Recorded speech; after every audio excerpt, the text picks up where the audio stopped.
Doctor, no te estamos escuchando.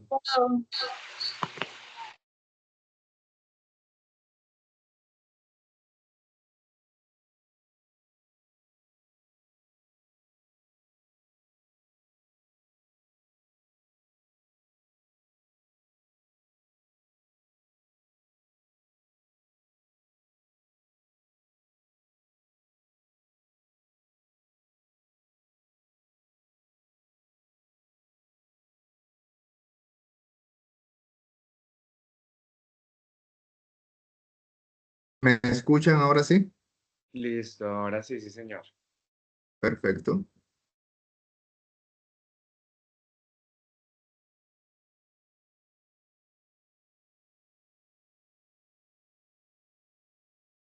Listo. ¿Se ven bien las imágenes? Sí, señor. Bueno, les decía que, bueno, buenas noches. Muchas gracias por esta invitación. Me encanta, pues, estar en estos espacios donde uno aprende, tanto ustedes como yo, aprendemos mucho. Hoy hablaremos sobre la pancreatitis, el manejo de urgencias y digamos que lo más actualizado que tenemos en cuanto al manejo de la pancreatitis en urgencias, ¿sí? Primero, lo básico y súper importante, la anatomía, que no se nos olvide. El páncreas es un órgano retroperitoneal, ¿sí? De su ubicación retroperitoneal, que está en contacto con muchas estructuras, como lo son el estómago, el duodeno, el mesocolon, el vaso, posteriormente con la vena cava, la aorta, las arterias y venas mesentéricas superiores, la vena esplénica, el riñón izquierdo, sí, todas estas estructuras, miren cómo están relacionadas con el páncreas, súper importante. También vemos que en el páncreas, en su parénquima, se forma un conducto que es el conducto pancreático principal o de Wilson, ¿sí? Y hay otro accesorio de Santorini, el de Wilson drena principalmente la cola, el cuerpo y el cuello del páncreas, y el de Santorini, la parte superior de la cabeza. Drenan los productos de la secreción exocrina hacia el duodeno. El páncreas tiene, digamos, o hay dos tipos de páncreas dentro de la glándula. Un páncreas endocrino, que es el encargado de secretar o el encargado de contener células alfa, beta y delta que secretan la insulina, el glucagón y la somatostatina. Estos islotes de células se llaman islotes de Langerhans y constituyen un 5 o un 20% de la masa pancreática celular. El otro páncreas, por así usar en términos, es el páncreas exocrino, que es el que está implicado en el origen de la pancreatitis aguda, ¿sí? Y de sus etiologías más frecuentes. Vemos que la unidad fundamental del páncreas es el acino. Aquí vemos un acino pancreático, células acinares, y de esas células se secretan principalmente enzimas pancreáticas, como las veremos más adelante.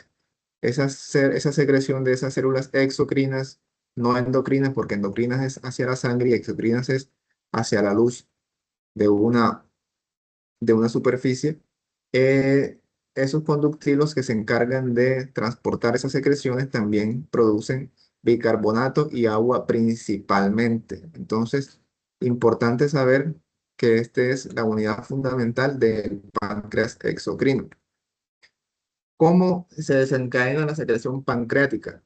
Como las secreciones gastrointestinales, la mayoría está dominada o moderada por una fase cefálica, es decir, tú hueles, degustas, ves o masticas la comida, y por medio de los pares craneales que se encargan de estas funciones, estimulan el nervio vago, y por medio de la acetilcolina eh, estimula la secreción de enzimas pancreáticas digestivas. Cuando la comida llega al estómago, este estómago se distiende y por medio de otros estímulos secreta gastrina.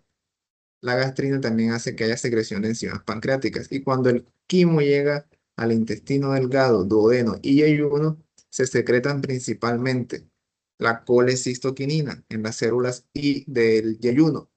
Todo eso hace que se secreten también enzimas pancreáticas. Entonces, para ponerlo en resumen, la acetilcolina y la colecistoquinina, ¿sí? hacen que se secrete principalmente enzimas pancreáticas digestivas, y la secretina, secretada en el duodeno por las células S y estimulada por la llegada de comida al estómago, se hace que se secrete principalmente solución acuosa de bicarbonato o bicarbonato y agua, ¿sí? ¿Qué enzimas pancreáticas? Las enzimas pancreáticas que necesitamos para digerir proteínas, carbohidratos, lípidos e incluso el material genético de las células de la comida que ingerimos. Entonces, nos llegan a la mente nombres que ya conocemos, como la tripsina, la quimotripsina, que degradan proteínas para volver los péptidos, la amilasa, que degrada polisacáridos, y la lipasa, que degrada triglicéridos, ¿sí? Entonces, ¿qué es lo importante? Que estas enzimas, principalmente las proteínicas, como el tripsinógeno, se encuentran enzimógenos, es decir, en forma de enzimas inactivas, cuando se secretan en el ácido pancreático en el páncreas. Luego que el tripsinógeno sale hacia el duodeno, es activado por la enterocinasa duodenal, es decir, una enzima que la producen las células en cepillo del duodeno para que se active el tripsinógeno en tripsina. Y ya luego la tripsina activa una cascada de zimógenos o de enzimas inactivadas y las convierten en su parte activa para poder digerir la comida. ¿Cómo definimos la pancreatitis? Es una afección abdominal aguda causada por la activación anormal de las enzimas pancreáticas que pueden digerir el páncreas y los órganos circundantes. Se caracteriza por inflamación local y puede llegar incluso a disfunción orgánica, ¿sí? Recordemos que la pancreatitis no solo es inflamación del páncreas, también en la peor de las ocasiones desencadena un síndrome de respuesta inflamatoria sistémica, que es el que causa la mortalidad en la pancreatitis, además de las complicaciones locales. La incidencia de la pancreatitis es muy variable, de 5,80 por 100.000 habitantes en el mundo y de 5,35 por 100.000 habitantes en Estados Unidos. ¿Cuál es la etiología? 40% en promedio es de origen biliar, es decir, secundario a cálculos que encontramos en la vesícula, ¿sí? El otro porcentaje, de un 25 o un 30%, es secundaria a alcohol, ¿sí? Pero miren la diferencia. Del 3 al 7% de los pacientes con colelitiasis desarrollaron pancreatitis. Pero para que a ti te dé una pancreatitis por consumo de alcohol, en teoría y en algunas revisiones se ha visto que hay que consumir 50 gramos por día de alcohol al menos por 5 años de duración. Una cerveza por lo general tiene de 12 a 14 gramos. Entonces, no solo es el hecho de consumir alcohol lo que te causa pancreatitis de origen alcohólica, ¿sí? Aunque pues hay otros factores eh, implicados. Importante, pancreatitis idiopática, pancreatitis que después de múltiples estudios, una historia clínica bien detallada, no se puede encontrar la causa de la pancreatitis y se puede atribuir en algún pequeño grupo de pacientes alteraciones o mutaciones en ciertos genes que dan pancreatitis de origen familiar o heredofamiliar. Causas metabólicas, las más importantes: hipertrigliceridemia, pero con triglicéridos tienes que estar mayor de 1.000 miligramos sobre decilitros; hipercalcemia; también pancreatitis posteriores a la CPRE, ¿sí? Traumas, traumas cerrados de abdomen, muchos medicamentos como antibióticos, el metronidazol, por poner un ejemplo, diuréticos como furosemida, azathioprina, y otras causas menos frecuentes como enfermedades autoinmunes, vasculitis, infecciones por ciertos virus, parásitos, disfunción del esfínter de Oddi, divertículos en la papila que obstruyen la papila o el esfínter de Oddi, la papila duodenal, picadura de algunos insectos. Entonces, en urgencias, ¿cómo tú determinar la etiología de una pancreatitis aguda? Primero tienes que hacer una historia clínica bien detallada, ¿sí? Que siempre se debe recalcar, hacer una historia clínica. Es decir, la edad del paciente, sus comorbilidades, si ha tenido episodios previos de pancreatitis, si en la familia hay episodios previos de pancreatitis recurrente, si consume alcohol, su índice de masa corporal, si ha tenido polelitiasis o policistitis previamente, ¿sí? Función hepática, calcio y triglicéridos, ¿sí?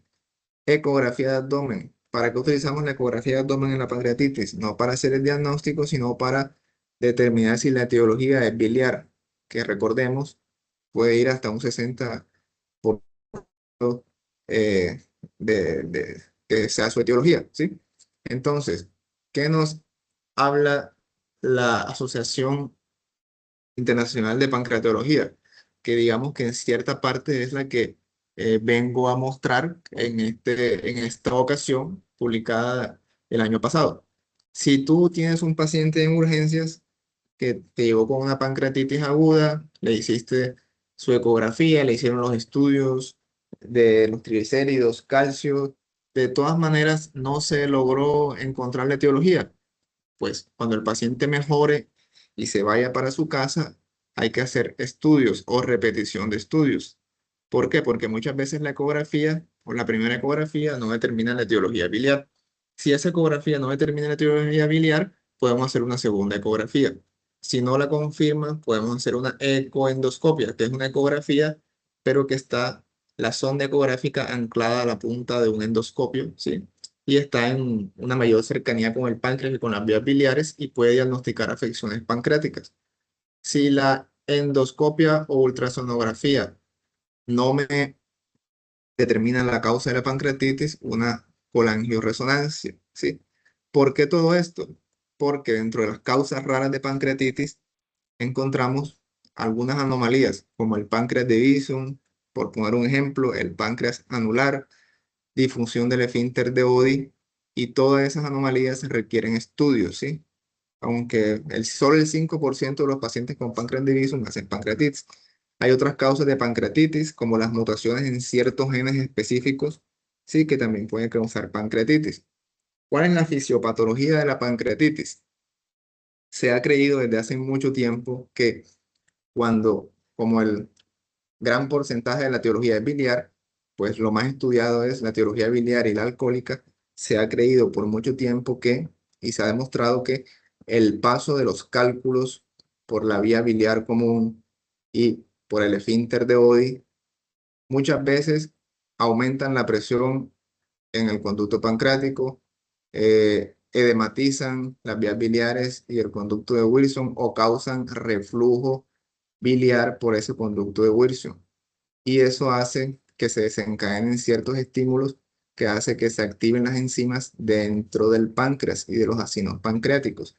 También en el caso del origen alcohólico, ciertos productos de alcohol como el acetaldehído también causan daño directo al páncreas. Entonces, hay ciertos mecanismos que ya yo creo que los mencioné de por qué las enzimas pancreáticas no se activan dentro del páncreas. El primero, en rojo, las enzimas se almacenan acá en los acinos en forma de enzimas inactivas.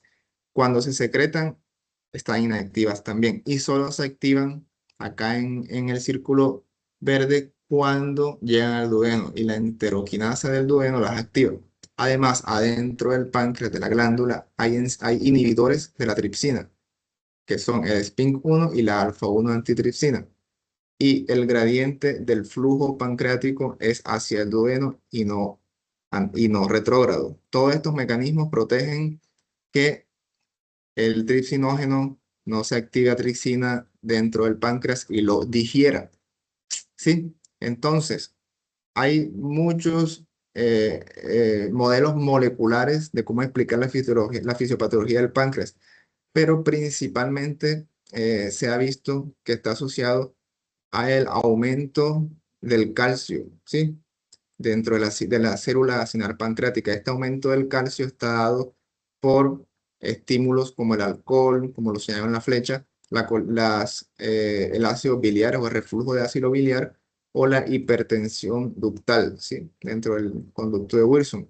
Todo eso hace que el calcio aumente, haya disfunción mitocondrial, depresión de ATP, disfunción de las proteínas de membrana que sacan el calcio, activación prematura del tripsinógeno, autofagia, activación de la vía del factor necrosis capa beta. Y del otro lado derecho vemos que hay un proceso que se llama de colocalización. También estímulos como el alcohol o toxinas pancreáticas hacen que los gránulos decimógenos que están inactivos, ¿sí? Enzimas inactivas, se unan a lisosomas que adentro tienen catepsina B y esas catepsina B, esas lisosomas cuando se unen a los gránulos decimógenos los rompen y la tripsina B se libera en el ácido pancreático, en la célula acinar y la tripsina activada también y hacen que haya ruptura y necrosis de la célula. ¿Cuáles son las manifestaciones clínicas de los pacientes con pancreatitis? Dolor en epigastrio, ¿sí? Que puede también irse a la región dorsal. El dolor, por lo general, como lo describen los libros de semiología, es taladrante de alta intensidad, no es pulsante, ¿sí? Es sordo, siempre está ahí. El dolor es rápido, de instauración rápida. Vómitos y náuseas persistentes, incluso en algunos casos disnea. El dolor mejora en la posición mahometana o genopectoral.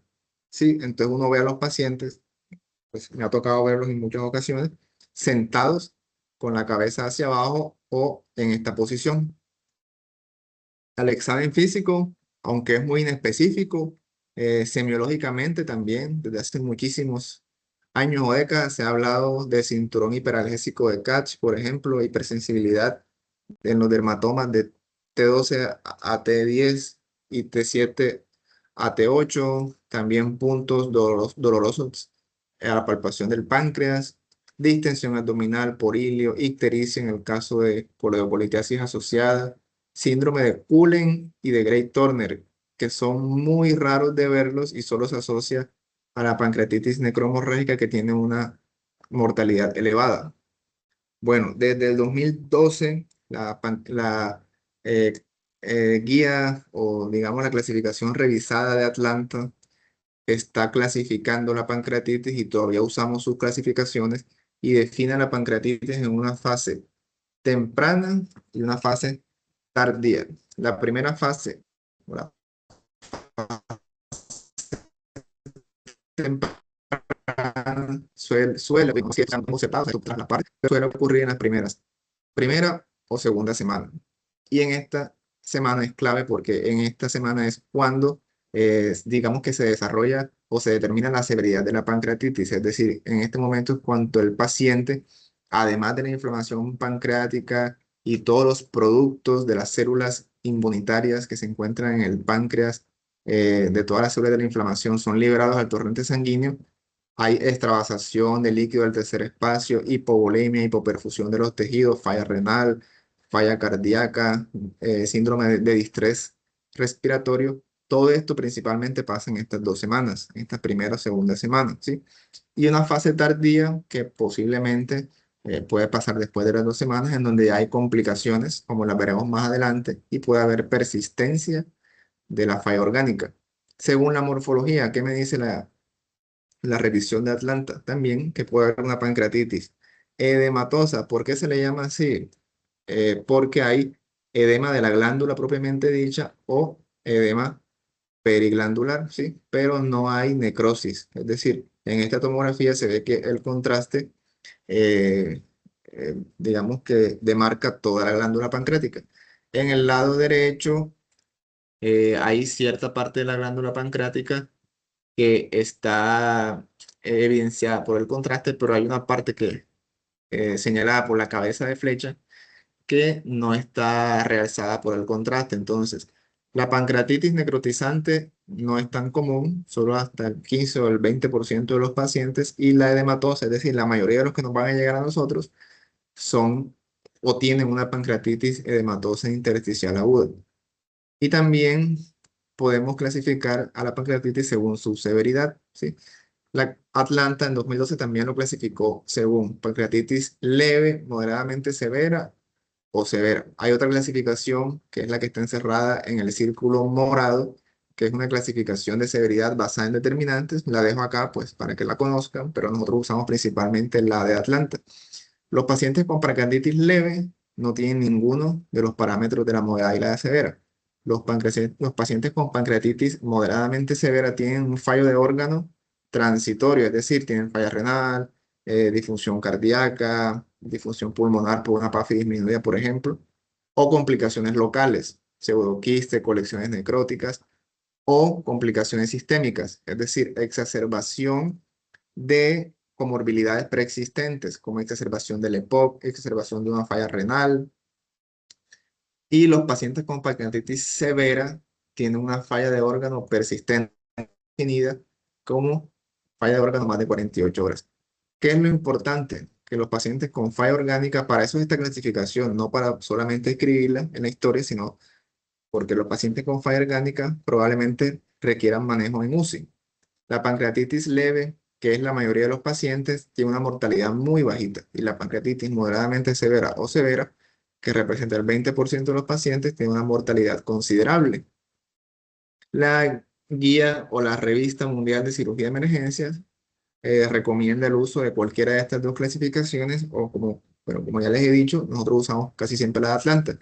¿Cuáles son las famosas complicaciones locales de la pancreatitis, de las que siempre se habla? Hay unas que son clasificadas como tempranas o menos de 24, de 4 semanas, o u ocurridas en menos de 24 de 4 semanas, o las ocurridas después de 4 semanas. Entonces, la primera que podemos resaltar acá es la colección aguda de líquido peripancreático, ¿sí? Que es la que vemos a la izquierda arriba, donde hay colección de líquido alrededor del páncreas. Luego de una evolución de más de 4 semanas de esta complicación local porque pues pertenece al páncreas, no es sistémica, es la formación de un pseudoquiste, que es una colección líquida, pero ya hay o está encapsulado por una cápsula que no es de epitelio, pero sí es de un tejido, digamos que inflamatorio, ¿sí? Del lado derecho vemos que la complicación aguda menor de 4 semanas, llamada una colección necrótica aguda, es colecciones dentro del páncreas o fuera del páncreas, pero con necrosis. Miren que aquí el contraste nos realza ese páncreas o esas colecciones. Y luego de que estas colecciones necróticas agudas evolucionan a más de 4 semanas, ya esa necrosis crea o se crea una cápsula bien delimitada radiológicamente. Entonces, estas son las 4 colecciones, las 4 complicaciones locales de la pancreatitis, separadas por tiempo, ¿sí? De evolución. ¿Cómo hacemos el diagnóstico de la pancreatitis? Es algo que hemos venido pues repitiendo desde hace mucho tiempo, pero siempre ha permanecido eh, con el pasar del tiempo inamovible.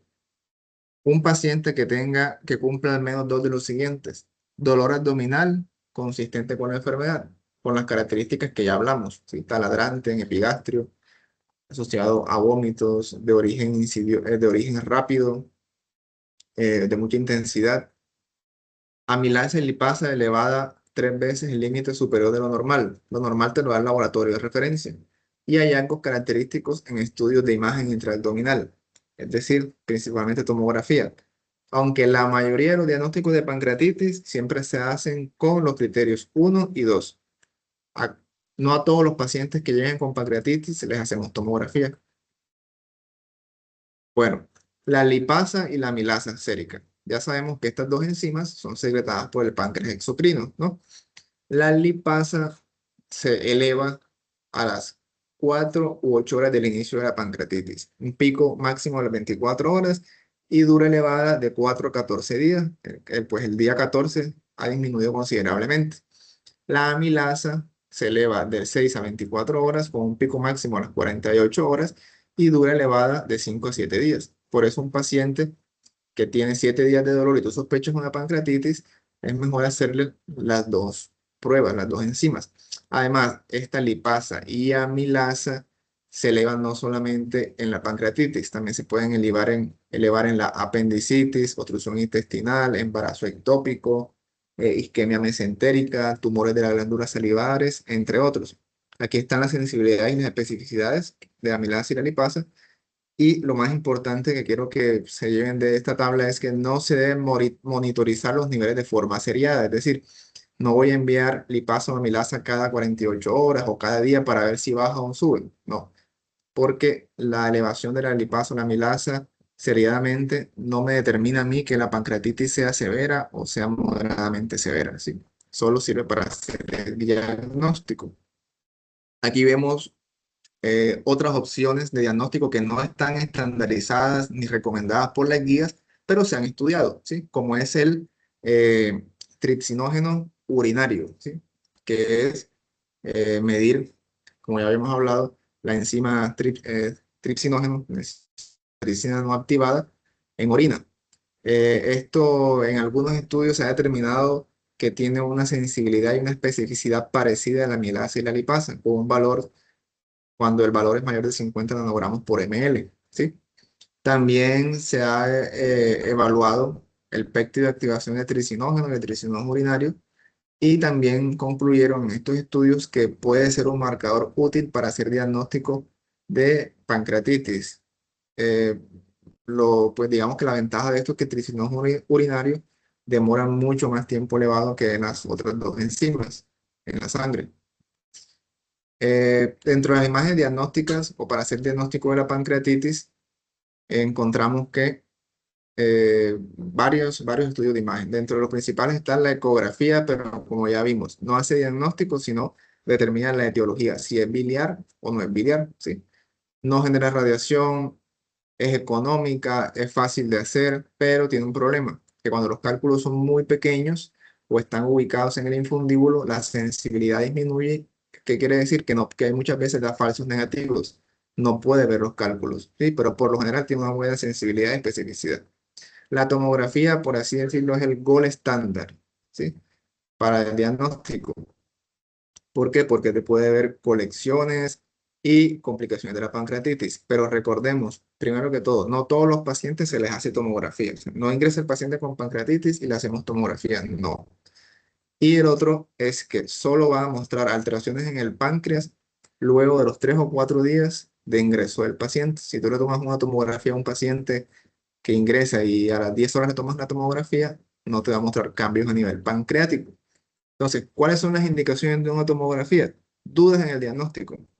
Que tú tengas un paciente con una lipasa o una amilasa elevada, pero no tan elevada, y que el paciente sí tenga un dolor característico, podríamos hacerle un TAC. O viceversa, un paciente que el dolor no sea tan característico, pero tenga enzimas pancreáticas elevadas, le podamos hacer la TAC. Importante, si tú clasificas un paciente como pancreatitis aguda severa, requiere un TAC pues por regla. Y pacientes que tú les has tratado con líquidos, con analgésicos, pero ese paciente sigue en malas condiciones con datos de SIRS, vómitos, dolor, tú enseguida dices, algo está pasando, puede haber una complicación local, puede haber necrosis, algo. Entonces tú pides una tomografía, pero no rutinariamente no lo hacemos. Miremos que el 80% son pancreatitis leves. La resonancia magnética también se puede hacer en pacientes con alergia al contraste o que no se pueden irradiar, pero es muy costosa y no está disponible siempre. Bueno, ahora, ¿cuáles son los predictores de la gravedad? ¿Qué me va a decir a mí que la pancreatitis es grave o no es grave? ¿O es leve, moderadamente severa o severa? ¿Y por qué quiero hacer esto yo? Porque cuando yo predigo la gravedad de la pancreatitis, puedo determinar si el paciente requiere traslado UCI, si requiere monitoreo continuo, ¿sí? O si simplemente lo voy a manejar en la habitación de mi hospital, ¿sí? Entonces, se ha demostrado que hay factores o, sí, digamos que características que me representan un peor pronóstico de los pacientes con pancreatitis, como la edad más de 65 años, el alcohol, que me presume un mayor riesgo de que el paciente presente necrosis pancreática en los pacientes con pancreatitis de origen alcohólica, obesos, pero lo más importante, y por eso lo remarco en un cuadro de color rojo, porque el mejor indicador de que el paciente va a tener una estancia hospitalaria prolongada y va a tener más alta mortalidad es el fallo de órganos, ¿sí? Acordemos que de Atlanta 2012 lo estamos diciendo, ¿sí? Predictores de laboratorio. Esto no es una fórmula mágica, ¿sí? No quiere decir que si uno de estos está alterado o los valores que me refieren aquí ya tienen una pancreatitis grave, pero sí son mucha ayuda al combinarlo con los parámetros clínicos de la persona. Un BU más de 20 es un predictor independiente de mortalidad. Un hematocrito más de 44 es un riesgo independiente de necrosis pancreática. Y esto no es algo extraño, ¿no? Por el proceso o por la fisiopatología de la pancreatitis, en donde hay hipovolemia, ¿sí? O un síndrome de respuesta inflamatoria sistémica, vemos que hay hipovolemia, hipoperfusión, falla renal, y por eso se eleva el boom y el hematocrito. Entonces, si yo tengo un paciente que me llega con un hematocrito o un boom normal y a las 24 horas está elevado, tengo que pellizcarme. La procalcitonina, que en algunos estudios un valor de 3,8 después de los 4 días del inicio de los síntomas podría hacerme sospechar de una sobreinfección de la necrosis pancreática, ¿sí? Un nivel de PCR más de 150 a las 48 horas también puede ser un predictor de pancreatitis grave. Y la interleuquina 6, que es un producto pues, de muchas células inflamatorias, como los neutrófilos y los macrófagos, más de 50 picogramos por ml, también me puede predecir pancreatitis moderadamente grave o grave. Entonces, además de la historia clínica, de las características demográficas del paciente, de los biomarcadores del laboratorio, hay muchos sistemas de puntuación que me dicen a mí, oye, este paciente no tiene tiene una pancreatitis leve, moderadamente severa o severa, y este paciente que tiene una pancreatitis de tal severidad necesita monitoreo, estancia en UCI, o incluso si tiene alguna complicación, alguna intervención quirúrgica. Entonces, por eso se usaron o se utilizan estos sistemas de puntuación, además de que me predicen mortalidad. Los criterios de Ransom y de Glasgow pues fueron creados ya hace bastantes décadas, pero requieren 48 horas para completarlos, es decir, evaluar estos pacientes durante 48 horas para decir que mi pancreatitis es grave o moderadamente severa o severa. Y tienen muchas variables y hay que pedir varios laboratorios. Entonces ya casi no se usan o se han estado en desuso. El SOFA y el Marshall son escalas que me predicen insuficiencia orgánica, pero no son características de la pancreatitis, ¿sí? No se usaron o no se inventaron para la pancreatitis. El Apache, que es digamos que una score que me evalúa la disfunción orgánica, es uno de los más estudiados en pancreatitis o el más estudiado en pancreatitis. Y tiene un buen valor predictivo negativo, es decir, un Apache menor de 8 me representa que hay menos de un 4% de esos pacientes van a morir por pancreatitis, ¿sí? También está la puntuación de Baltasar, que es un índice de severidad por TAC, y hay algunos un poquito más nuevos, ¿sí? Como el BISAT o el HAPS, ¿sí? Y hay uno que traigo a colación porque pues las guías lo recalcan siempre, que es el CIRS, ¿sí? El CIRS es un score o unos parámetros que podemos utilizar ahora mismo, ¿sí? En pocas horas del ingreso del paciente. Entonces, veamos el bíceps. El bíceps tiene ciertas variables que son BU más de 25 miligramos sobre decilitro, o pues esas son otras unidades, deterioro del estado mental, alguno de las variables del síndrome de respuesta inflamatoria sistémica, edad mayor de 60 años y derrame pleural en la radiografía. Si el bíceps tiene más de 2 puntos, este paciente probablemente tenga una pancreatitis severa y, como dice este estudio, me predice severidad, muerte o insuficiencia orgánica, también como el Apache 2, ¿sí? Y mejor que Ransom, que el Baltasar, que PCR o el hematocrito. Entonces, esta puede ser una herramienta, ¿sí? No es que se deba usar una o la otra, pero esta puede ser una buena herramienta. El índice de Baltasar, que me clasifica la pancreatitis en leve, moderada o severa, usa la evidencia tomográfica de colecciones o necrosis pancreática, ¿sí? Por porcentaje de extensión de esta necrosis.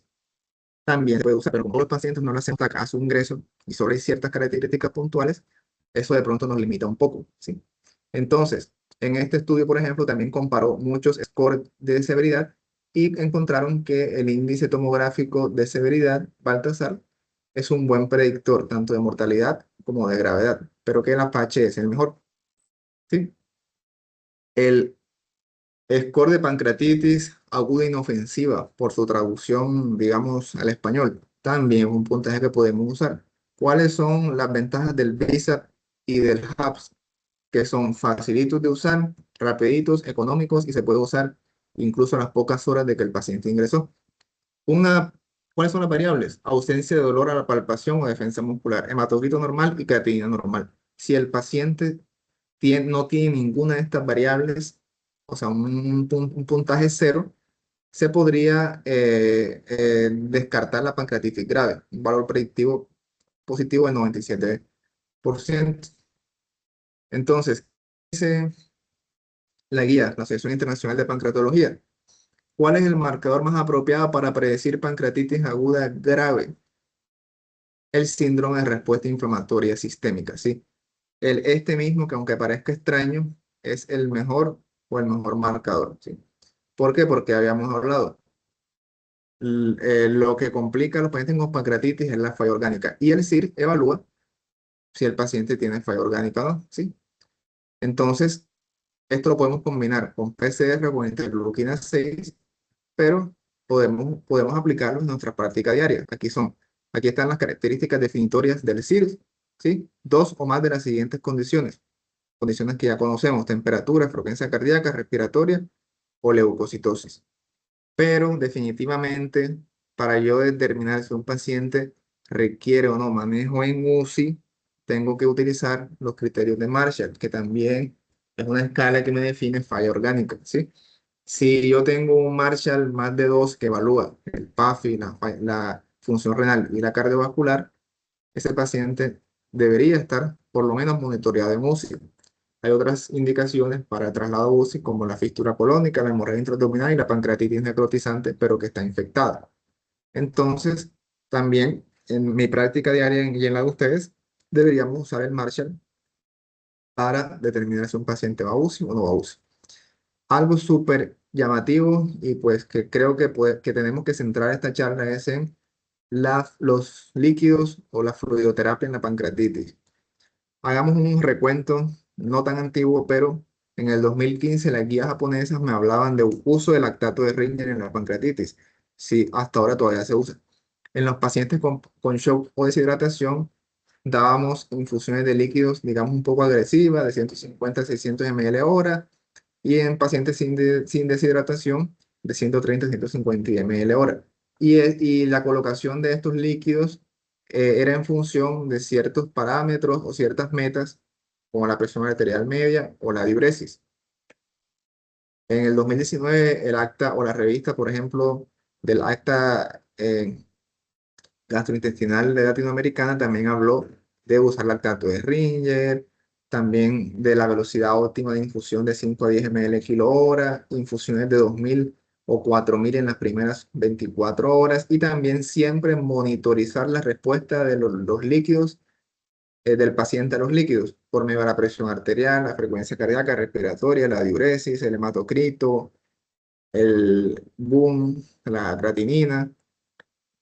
Pero en el 2022, el New England eh, publica un estudio, un ensayo multicéntrico aleatorizado, realizado en varios países, en donde comparó 249 pacientes. Pues la población fue mayor, pero pues solo fueron evaluados 249 pacientes. En el lado izquierdo, en el cubículo, en el cuadro rojo, pacientes sometidos a reanimación hídrica agresiva determinada, pues ellos lo determinaron, con bolos de 20 ml kilo, eh, en los pacientes que estaban deshidratados o con hipovolemia, ¿sí? Y seguida de una infusión de 3 ml kilo hora. Y en el lado derecho, una poco restrictiva o más moderada infusión de líquidos de 1.5 ml kilo hora y bolos de 10 ml kilo en pacientes con deshidratación o hipovolemia. Ellos evaluaban esa respuesta a líquidos a las 3 horas, 12, 24, 48 y 72 horas. Y seguían dando bolos según el gasto urinario, si era menor a 0.5 ml kilo hora, si lo normal, que tiene que ser mayor a eso, y la presión sistólica. Y se suspendían los líquidos si el paciente toleraba la vía oral más de 8 horas por 48 horas. en el caso de la agresiva y en el caso de la moderada por más de 20 horas. ¿Qué encontraron? ¿Qué es lo importante? ¿Sí? Que en el brazo de los pacientes que fueron sometidos a terapia hídrica agresiva hubo un aumento o un peor desenlace en el resultado de sobrecarga de fluidos y sus, digamos que consecuencias asociadas como edema pulmonar, falla cardíaca, ¿sí? Entonces, concluyeron que la reanimación agresiva con líquidos condujo a un mayor riesgo de sobrecarga de volumen. Incluso el brazo de pacientes que fueron sometidos a terapia agresiva con líquidos se tuvo que suspender el estudio porque, pues, obviamente presentaba sobrecarga de líquidos y de esta forma pues, digamos que se teoriza algo que ya se venía diciendo desde hace mucho tiempo, que no se debe sobrecargar al paciente con líquidos. Por lo que la guía el año pasado lo que recomienda es que la mejor estrategia es una velocidad de infusión de líquidos de lactato de Ringer a 1,5 ml kilo hora, ¿sí? Y bolos de 10 ml kilo si el paciente presenta hipovolemia o hipotensión, ¿sí? Y siempre evaluar el hematocrito, la creatinina, el boom, los signos clínicos de hipovolemia para dar estos bolos, ¿sí? ¿Cuándo se deben iniciar los líquidos? Apenas el paciente pise nuestro servicio de urgencias o de hospitalización, ¿sí? Porque entre más temprano lo des, más detienes la cascada que hablamos en la fisiopatología de la extravasación de líquidos, al tercer espacio, de la hipovolemia, de la hipoxia de los tejidos. Entonces, entre más temprano de esos líquidos, mejor, ¿sí? Si se puede dar dentro de las 24 horas posterior al inicio de los síntomas, sería muy bueno. ¿Por qué? Porque si llega el paciente y dura 3 días y a los tercer días que voy a dar los líquidos, eso no me va a servir para nada. ¿Cómo medir la respuesta? Ya lo habíamos dicho. Según el hematocrito, según la diuresis, la frecuencia respiratoria, la presión arterial media y el boom. Si todos estos parámetros me mejoran, ¿sí? Según estos valores de referencia, quiere decir que la fluidoterapia está siendo exitosa. No hay una guía que me diga cada cuánto debo monitorizar estos parámetros, ¿sí? Pero por lo general, cuando el paciente ingresa y mientras estoy clasificándolo como una pancreatitis leve, moderadamente severa o severa, puedo hacerlo a las 6 horas, 24, 48 horas. Y obviamente los pacientes que tienen una pancreatitis severa y que deben estar en UCI, pues sí se monitorizan continuamente. ¿Cómo se da el manejo del dolor en la pancreatitis? Esto es muy importante, ¿sí? Porque el dolor no solamente es, el manejo del dolor no solamente es simplemente, pues, para que el paciente se deje de quejar o para que no moleste, ¿no? Porque el paciente, cuando se siente cómodo, esto contribuye a que el paciente esté más estable, su frecuencia cardíaca, su frecuencia respiratoria, ¿no? Y es súper importante que se asocie la reanimación con líquidos al manejo del dolor. Acordémonos que cuando hay hipovolemia, ¿sí? Por la fuga vascular del tercer espacio, como ya hemos hablado, hay hemoconcentración y muchas veces ese dolor puede ser secundario a la isquemia y la acidosis láctica secundaria, esa hipovolemia y esa hipoxia. Entonces, hay muchos estudios, muchas comparaciones, metaanálisis, revisiones sistemáticas que comparan múltiples analgésicos. Pero, ¿qué quiero yo dejar claro en esta charla? Que mire, por ejemplo, en esta revisión sistemática comparan todas estas, todas estas opciones analgésicas y concluyen que los AINES ofrecen un alivio similar a los opiáceos. En esta otra comparan el diclofenaco y el tramadol y concluyen que el diclofenaco y el tramadol eran igualmente efectivos para el dolor en la pancreatitis aguda y no hay diferencia en los efectos secundarios entre ambos. Sí, esta otra revisión sistemática también concluye que los opiáceos no mostraron un aumento significativo en las complicaciones de la pancreatitis, los vómitos o la sedación o las muertes. Entonces, quiero que se lleven a la casa también que usar opiáceos por el riesgo antiguo que se creía que porque causaba un espasmo del esfínter de Oddi, que sí causa espasmo del esfínter de Oddi, los opiáceos, que sí causa ilio, que sí causa espasmos de otros esfínteres del cuerpo, ¿sí? Como el esfínter esofágico superior, o la válvula ileocecal, pero esto no me va a aumentar la severidad de la pancreatitis, no va a aumentar la mortalidad, ni va a aumentar las complicaciones. Entonces tenemos todas estas opciones para usar en pancreatitis. Ya les he dicho, principalmente usamos AINES y opioides, pero hay todas esas opciones. ¿Qué me dice la guía? La guía me dice, para aliviar el dolor se deben utilizar analgésicos opioides o AINES. ¿Sí? Los opioides ofrecen un mayor, digamos que, mejoría del dolor. Obviamente, siempre estar atentos porque los opioides pueden presentar depresión respiratoria, alteraciones del estado mental e ilio paralítico, ¿sí? Entonces, un paciente con una pancreatitis leve con un dolor tratable, podemos tratarlo posiblemente solamente con AINES, ¿sí? O incluso paracetamol. Y en los pacientes con una pancreatitis refractaria, tratamiento del dolor con AINES, opioides, podemos utilizar fentanil en bolos o en infusión de rescate, ¿sí? Ahí está la dosis, de 2 a 50 microgramos. ¿Se deben dar antibióticos o no en la pancreatitis? Eso es una pregunta que pues ya muchos de ustedes saben, pero no se deben utilizar antibióticos ni profilácticos ni de tratamiento para la pancreatitis de forma regular o sistemática, solo en ciertas ocasiones, ¿sí? Es decir, no te va a llegar un paciente con pancreatitis y le vas a poner antibióticos para evitar que se infecte, no, estás haciendo un mayor daño.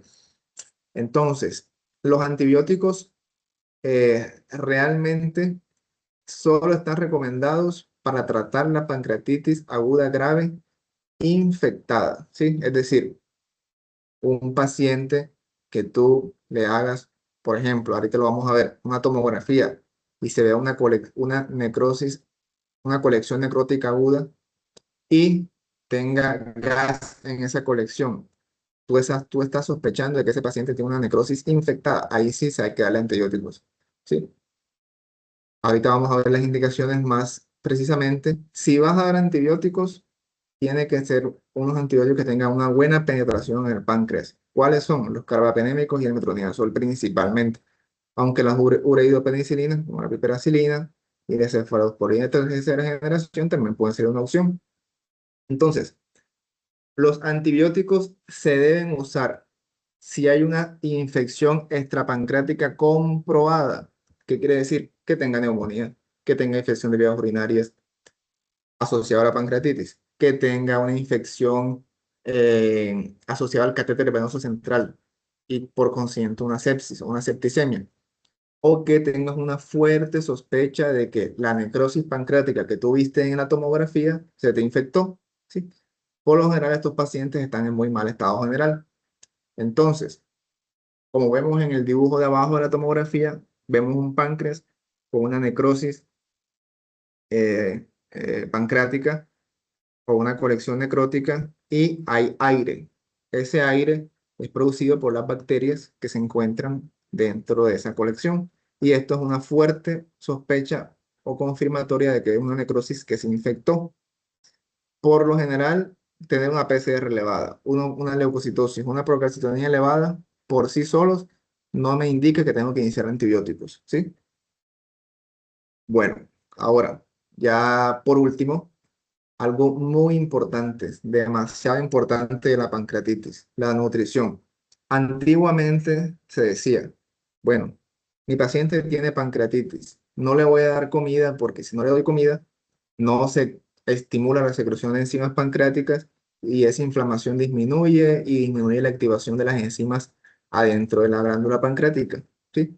Pero eso ya está revaluado. La pancreatitis es un estado hipercatabólico donde hay una consunción de proteínas constantes, un balance negativo nitrogenado y todos los pacientes, por ejemplo, con pancreatitis aguda moderadamente severa o severa, tienen un moderado o elevado riesgo nutricional. Esos son unas, eh, digamos que unas scores que utilizan los nutricionistas para clasificar a las personas.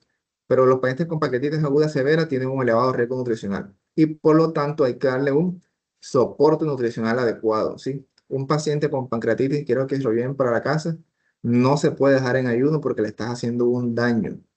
Nutrir al paciente adecuadamente alivia las complicaciones y disminuir la mortalidad. En un paciente con pancreatitis aguda leve, ¿sí? ¿Qué dice la evidencia más actualizada, sólida, que se puede dar o iniciar una dieta oral sólida, temprana, ¿sí?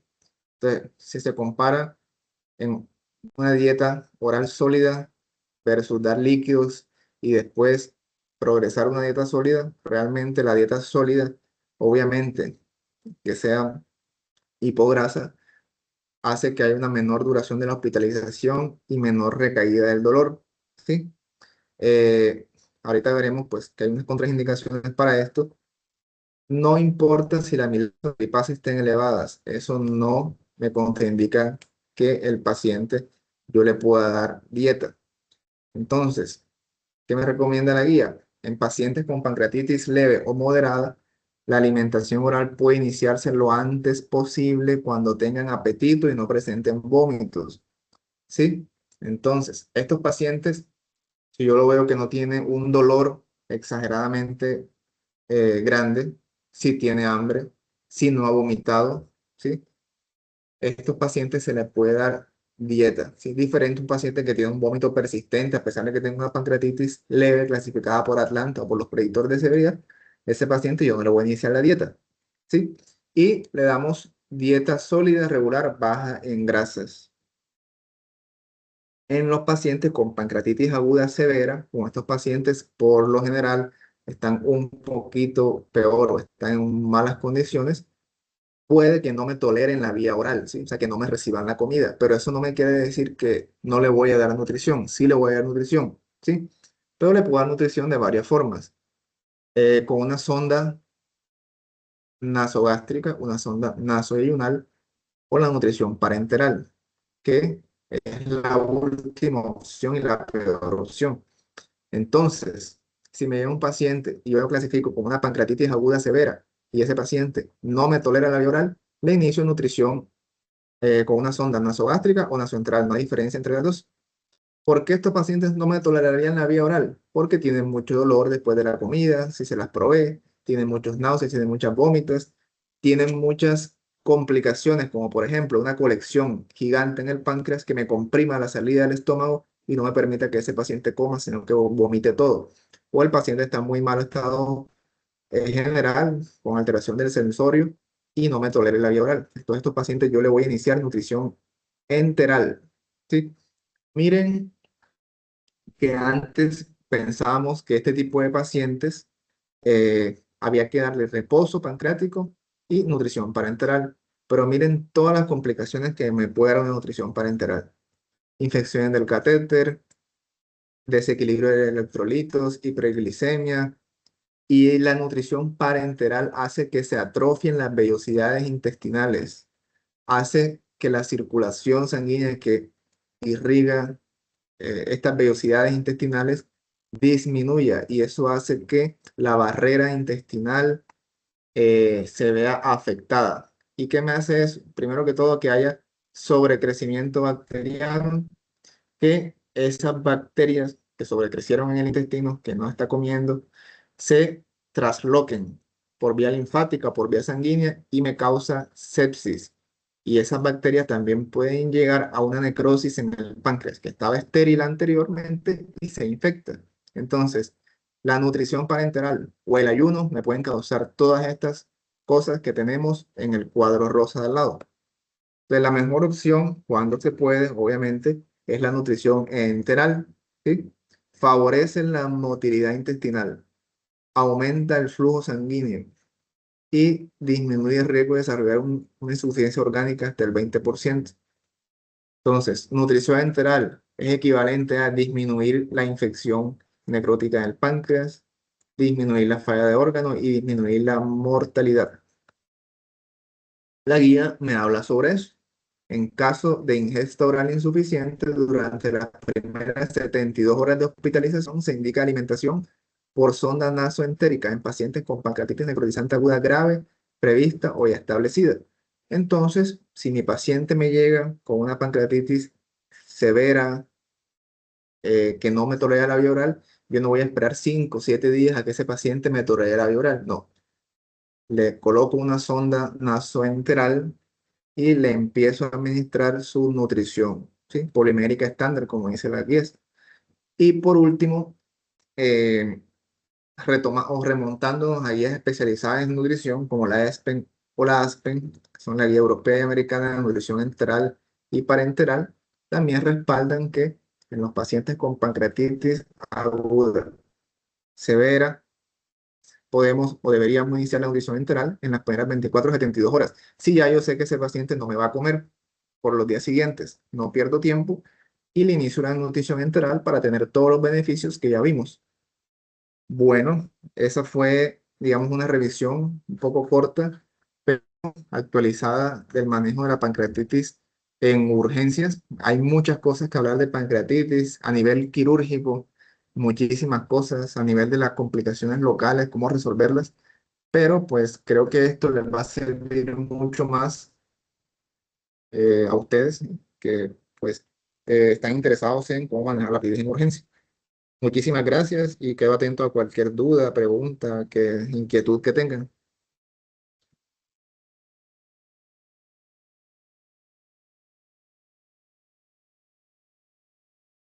Vale, Doc, muchas gracias por la Doc, intervención. De verdad que uno se asombra de cómo cambian las cosas. Yo lo que recordaba hasta el momento era pues la resucitación hídrica pues bastante agresiva y pues ahora vemos que pues todo esto cambia constantemente y que ya no se recomienda tanto. Entonces pues bueno, ahora vamos con las preguntas. No sé si alguien pues quiere levantar la mano para hacer preguntas si tienen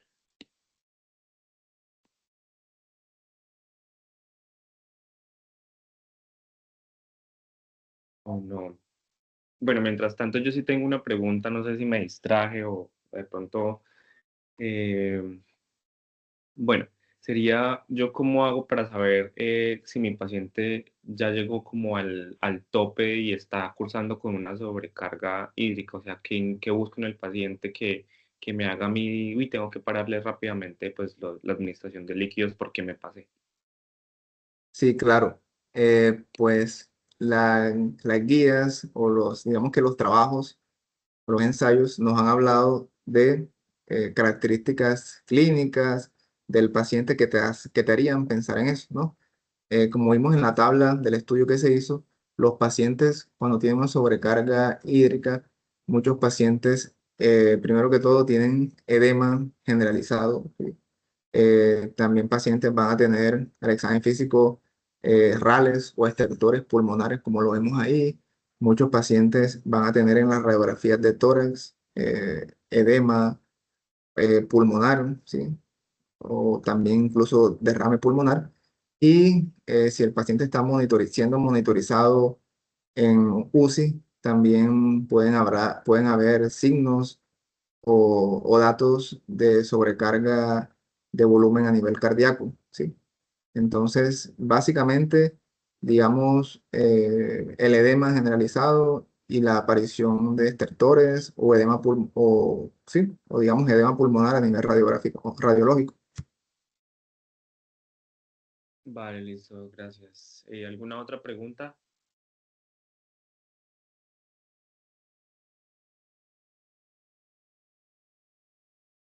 buenas noches, muchas Buenas noches. gracias. Muchas gracias, doctor. Yo solo quería agradecerte por la charla. Me pareció muy interesante todos los nuevos cosas que han cambiado con estos años y en las guías y las actualizaciones. Interesante revisión, muy chévere los artículos también que incluiste analizando muchos otros temas. Y quería agradecerte, muy, muy bien, excelente. Claro que sí, doctor. Eh, la idea es esa, que pues uno todos los días aprende algo. Yo haciendo esta revisión aprendo al igual que ustedes y la idea no solo es dejar esta charla aquí plasmada en la diapositiva, sino intentar, pues no todo es fácil de hacer, pero intentar hacer o realizar estas guías o estas recomendaciones en el manejo de nuestros pacientes, porque todo está encaminado a disminuir las complicaciones y disminuir la mortalidad. Y pues no solo por ser los mejores médicos, los que más saben, ¿no? Sino en beneficio del paciente, tratar de hacer las mejores cosas o hacer la mejor práctica médica basada en la evidencia, ¿sí? Yo aquí tengo pues los artículos o las guías en las cuales me basé y con mucho gusto se las puedo pasar a Valentina, a Marieta y se las pueden hacer llegar a ustedes. Vale, listo, doctor. Muchas gracias. Tenemos por acá una manito levantada de Juan Esteban Nova. Sí, hola, Doc, buenas noches. Yo tenía una preguntita cuando estabas hablando acerca del manejo del dolor en la pancreatitis, pues tú mencionabas el uso de los opioides y pues decías que no había como tal una diferencia en cuanto a efectos secundarios con relación a los AINES, pero mencionaste lo de que los opioides producen la contracción del esfínter de hoy. Mi pregunta ya más encaminada si es la frecuencia en que esto ocurra o en caso de que pase, pues, ¿qué sería lo de la contracción del esfínter?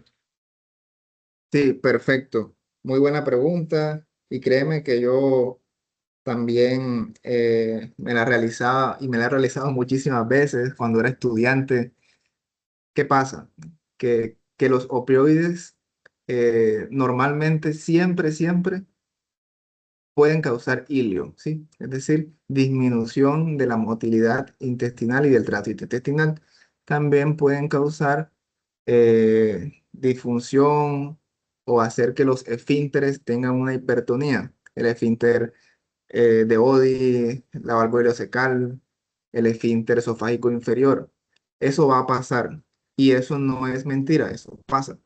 Pero ¿qué han comprobado los estudios? Que aunque eso pase, no me va a determinar que la pancreatitis sea más severa, ¿sí? O que yo voy a transformar en una pancreatitis leve a severa por eso, o que vaya a aumentar la mortalidad o las complicaciones, ¿sí? Que eso pase no hace que la pancreatitis empeore. Entonces, ese es el tema, ¿sí? Que los opioides sí tienen efectos secundarios, pero no me van a complicar la pancreatitis y por eso es seguro su uso, ¿sí? Entonces, no podemos limitarnos a un paciente con pancreatitis a decir, no, no lo voy a colocar, por decir un ejemplo, tramadol, porque me va a causar hipertonía del esfínter de Oddi. No, puede que lo cause, pero no me va a complicar la pancreatitis. Entonces, si el paciente lo amerita y tiene mucho dolor, no lo voy a dejar sufriendo y se lo voy a colocar. Obviamente, un paciente que tenga deterioro del sensorio, que tenga un hilio marcado, yo no lo voy a colocar tramadol, pues evitando que se empeoren esos episodios, ¿no? Pero pues se pueden usar y ya eso está más hablado que sí se pueden usar en muchos estudios. Listo, muchas gracias. Vale, también tenemos por acá la mano del Víctor. Hola muchachos, ¿cómo Sí, están? Hola Álvaro, buenas, buenas noches. ¿qué más? Con Víctor, el profe Ah, cirujano. ¿cómo está, doctor Víctor? Gracias a Dios, bien, muy amable usted. Bien, bien, no, escuchándolo. Muchas gracias por la charla y a los muchachos por hacer la charla. Pues no mucho que aportar de más de lo que dijo Álvaro, pero como cosas puntuales.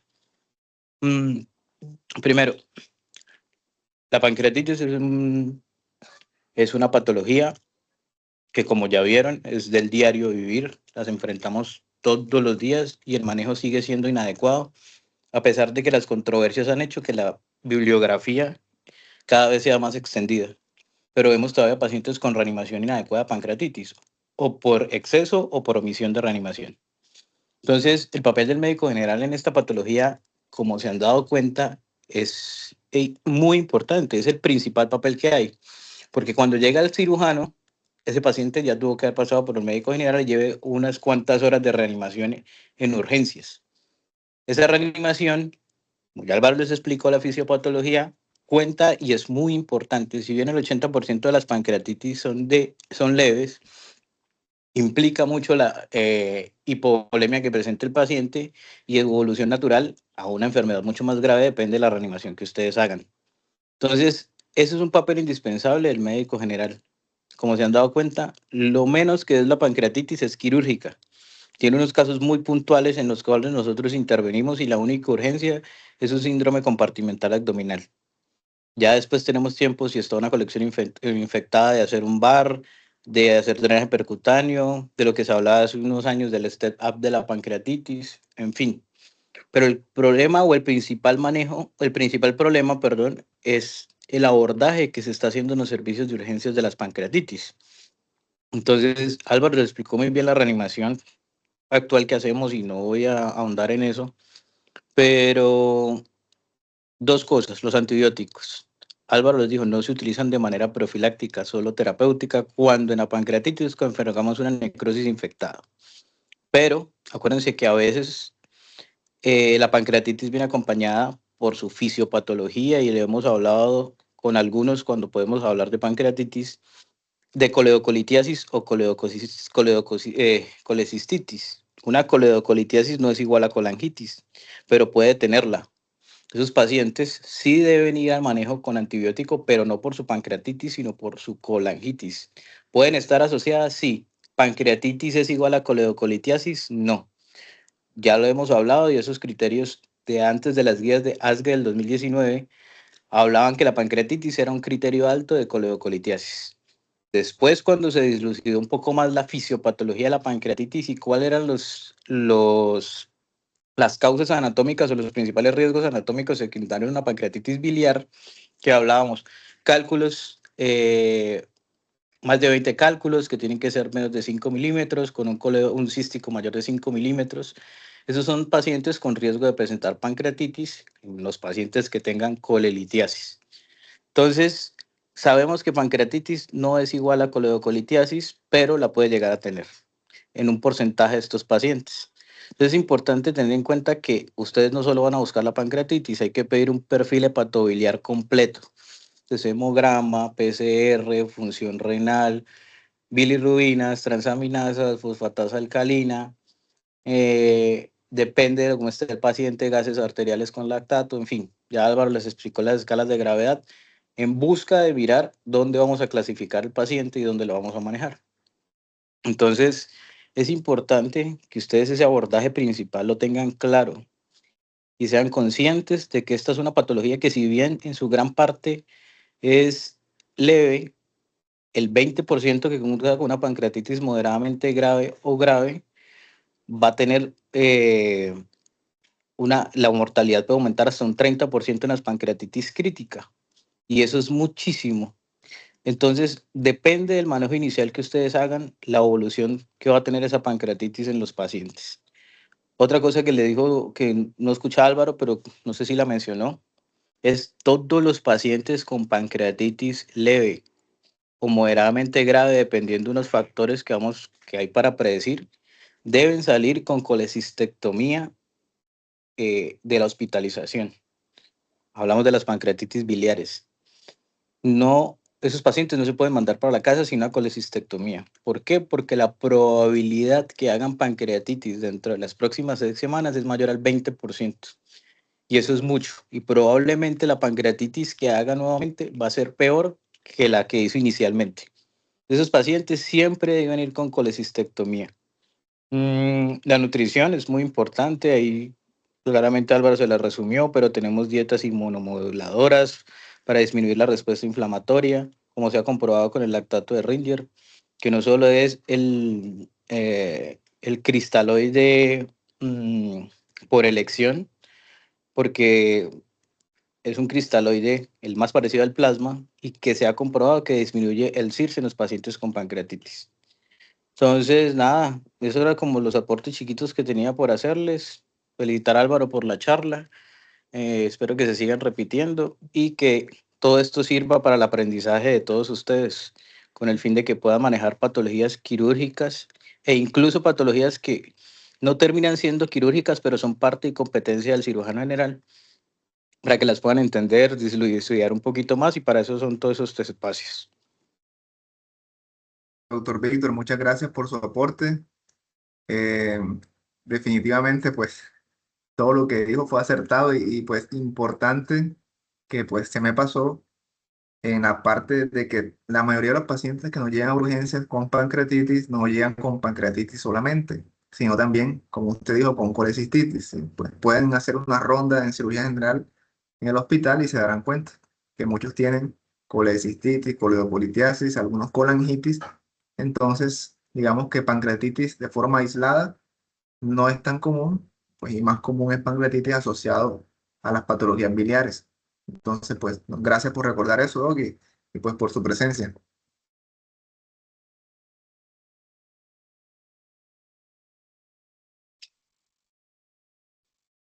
Bueno, muchas gracias, doctor Álvaro, y también al doctor Víctor por la intervención, y igualmente a los demás doctores que se conectaron para acompañarnos durante la charla. Asimismo, a todos los participantes, miembros activos y miembros adscritos al grupo de interés de cirugía de la Universidad de Pamplona.